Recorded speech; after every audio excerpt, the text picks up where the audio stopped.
Doctor Who tem lacração? Meus pretos, Doctor Who completou 60 anos e hoje vai sair o último dos 3 episódios especiais. Os outros 2 foram fantásticos, só que tem uma galerinha aí chiando que tá cheia de lacração. Nossa, a lacração chegou em Doctor Who. E bora tentar entender um pouco disso aí pra ver se realmente é. Primeiro eu vou ter que explicar o básico de cada um dos 2 episódios. Tá ok? Tá ok? Bora lá pro pequeno resuminho.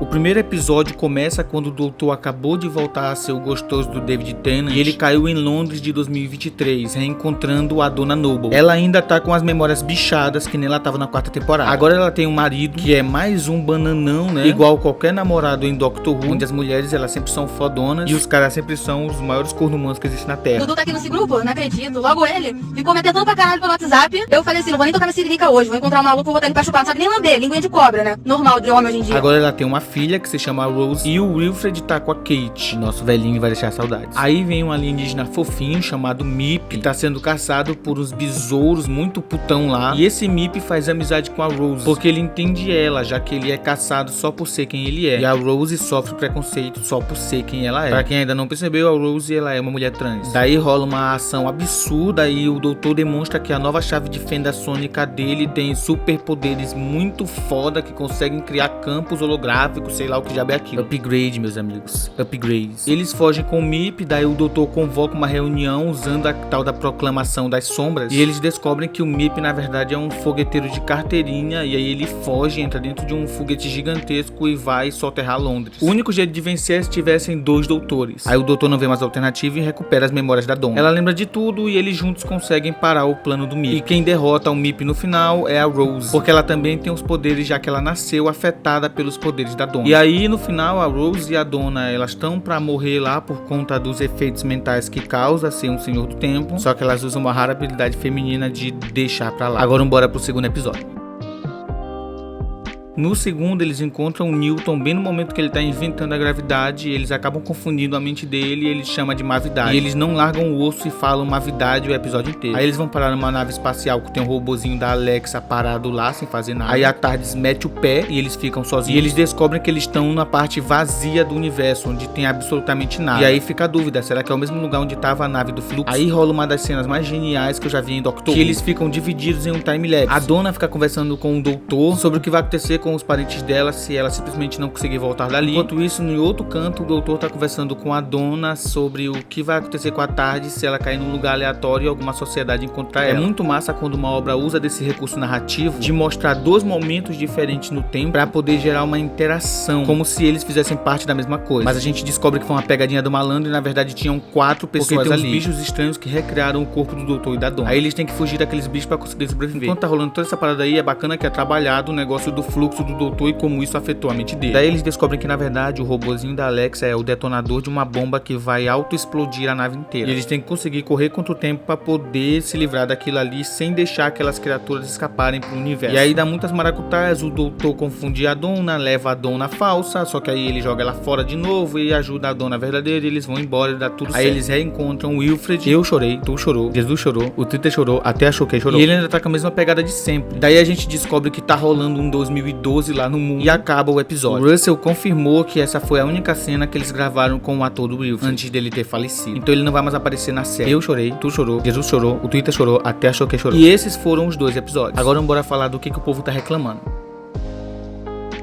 A primeira coisa que estão criticando é a Rose. É basicamente transfobia mesmo. Da mais simples e barata mesmo. Sem nem esconder que tipo de lixo essas pessoas são. Basicamente, a existência dela já causou toda aquela chiação que a gente sempre tem da direita quando aparece qualquer personagem que seja de um grupo que não é um homem hétero branco. O plot dela é legal. Aparece uma cena lá do povo chamando ela de Jason, que era o nome masculino. E como a mãe dela, a Donna, lida com isso, onde ela simplesmente sinaliza pra menina deixar pra lá. E isso não é muito incomum. Se tu tiver amigas ou parentes, tu sabe que elas têm realmente que fazer esse tipo de coisa. Conversa com alguma mulher da tua família aí pra tu ver o que elas fazem quando elas recebem cantados ou alguma coisa assim. Elas simplesmente fazem isso, elas deixam pra lá e fingem que não tá acontecendo. Porque as mulheres que enfrentam esse tipo de coisa e que tem uma postura mais agressiva são aquelas que geralmente viram notícia lá no Datena sobre o cara ter assassinado elas na rua ou dentro de casa ou numa igreja. Assim como os casos de caras que matam trans, porque o cara vem lá, faz uma provocação pra aquela pessoa revida aquela provocação e aí o cara vai lá e vocês já entenderam. Então sim, a finalização do episódio faz sentido. Mulheres realmente são acostumadas a ter uma habilidade que homens não têm, que é a de deixar pra lá, pra que não aconteça uma coisa pior, com elas no caso. Fez sentido eles terem usado isso no plot, porque isso ensina uma lição pras pessoas de uma forma meio lúdica, que é esse o dever de qualquer boa história. E é esse outro ponto que a galera também reclamou, o fato de terem usado isso como resolução pro plot, sendo que Doctor Who sempre resolve algo com uma lição de moral. Quem reclamou disso aí simplesmente nunca assistiu a série ou assistiu errado. Não sei se vocês lembram do episódio de Arcaten, onde tem uma entidade cósmica que finge que é um deus e que tira os pensamentos das pessoas pra ele como oferenda, roubando todas as emoções, todos os amores, todos os sonhos, todos os pensamentos, tudo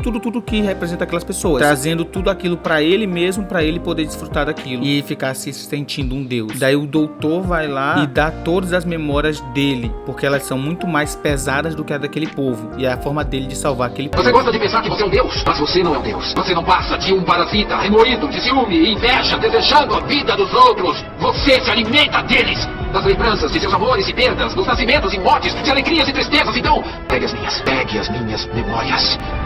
Mas eu espero que você tenha um grande apetite, porque eu vivi uma longa vida e eu vi algumas coisas. Eu escapei da última grande guerra do tempo. Marquei a passagem dos senhores do tempo. Eu assisti o nascimento do universo. Eu vi o tempo acabando.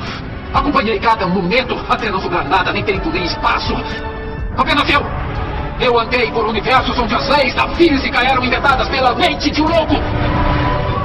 Eu vi universos congelarem e criações queimarem. Eu vi coisas que você não acreditaria. Eu perdi coisas que você jamais entenderia. E eu sei de coisas, segredos que nunca devem ser contados. Conhecimentos que nunca devem ser ditos. Conhecimentos que farão deuses parasitas queimarem. Então pode vir pegar. Venha! Pegue tudo, vamos!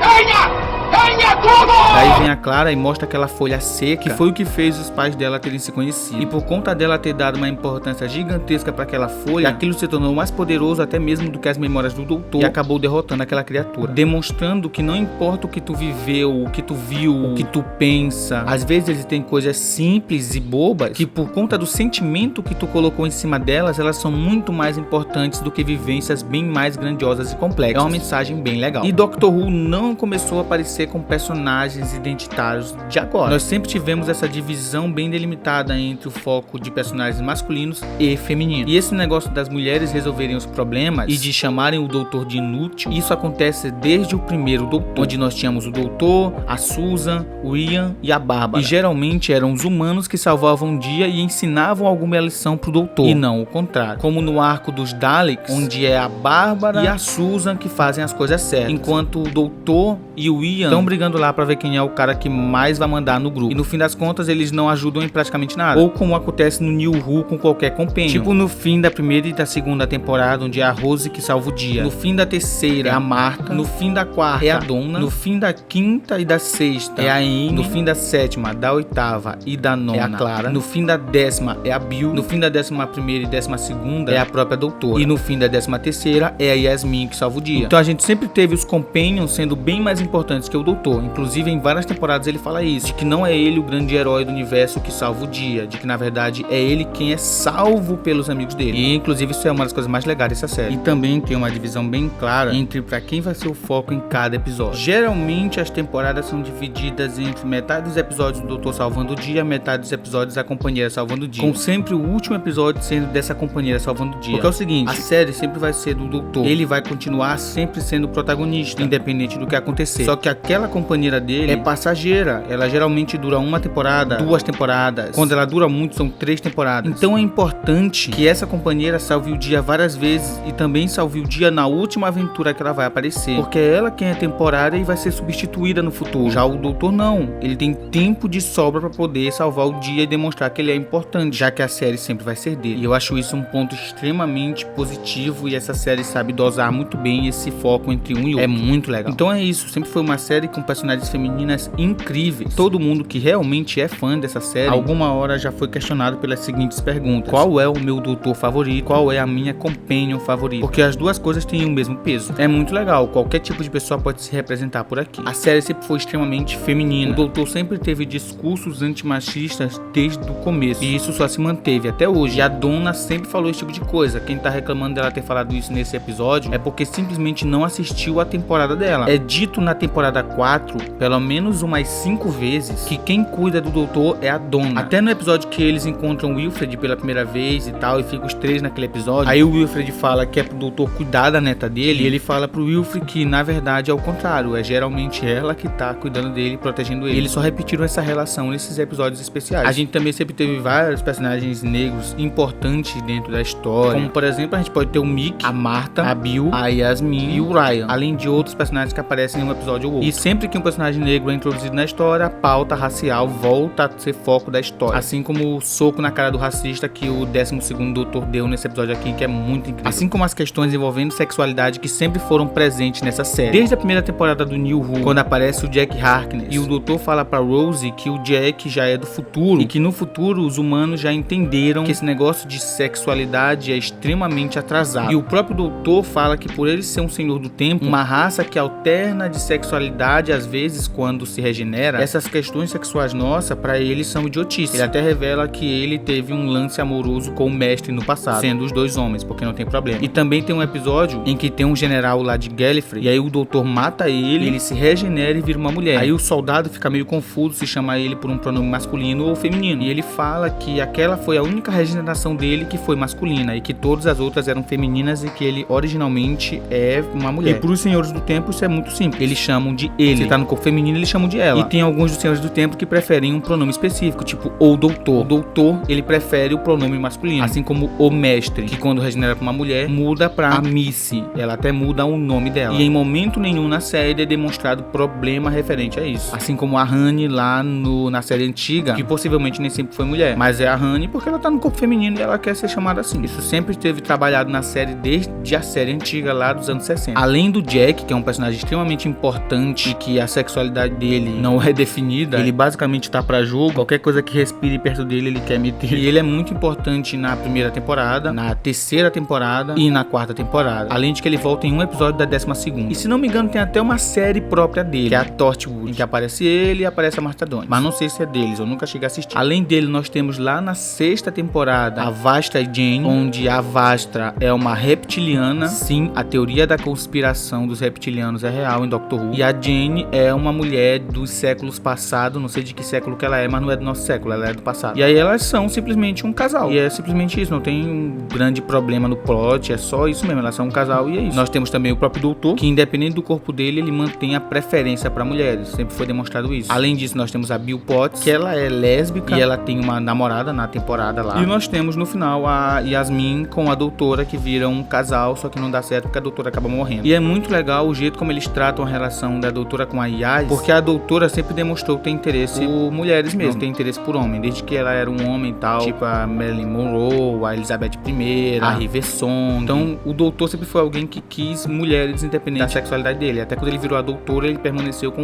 interesse por mulheres. Já a Yasmin, ela é claramente uma mulher lésbica, ela não tem interesse por homens. Então se a doutora regenerasse e virasse um homem, ela perderia o interesse pelo doutor. E aí o doutor não queria forçar ela a se relacionar com alguém do sexo masculino, mesmo não sendo aquilo que agradaria a ela. E é por isso que a doutora, quando tá se regenerando, ela diz que ela tem que mandar a Yasmin embora, porque corre o risco dela virar um homem. E aí ela não vai forçar alguém que é lésbico a ficar com um homem só porque gosta dela. Seria algo muito intrusivo pra uma pessoa fazer. Eu acho muito legal o jeito que a série tratou isso. Eu acho esses temas extremamente importantes e eu acho que Doctor Who trata eles de um jeito muito genial. Eu espero que continuem fazendo esse tipo de coisa, que tenha cada vez mais personagens desse tipo, cada vez mais gente parecido com a nova Rose, cada vez mais gente parecido com a Yas, e inclusive eu queria que a Yas voltasse, que depois do novo doutor viesse uma doutora feminina, sei lá, e voltasse a Yas, porque ela é muito legal, achei ela muito bacana. E vamos ver como é que o Russell T. Davies vai usar o fato do doutor ser negro agora nas próximas temporadas. Eu espero que seja um negócio bacana. Sempre rendeu bastante coisa no Doctor Who, eu espero que continue rendendo esse tipo de discussão. Enfim, essa foi a minha fala, né, sobre esses assuntos em Doctor Who. Eu espero que tenha dado pra entender. Esse vídeo aqui foi bem mais simples do que a maioria, né? Mas é só pra gente conseguir entender realmente essa questão. E não existe esse bagulho de lacração, sei lá, mimimi, esse tipo de coisa. É realmente essas pessoas nunca apareceram. As obras sempre foram focadas pra um público específico, e agora que elas estão começando a aparecer, essa galera que sempre foi o foco tá se sentindo incomodada. E é bom que isso aconteça às vezes. Enfim, é isso. Assiste outro vídeo aí, talvez meu outro vídeo sobre Doctor Who também, e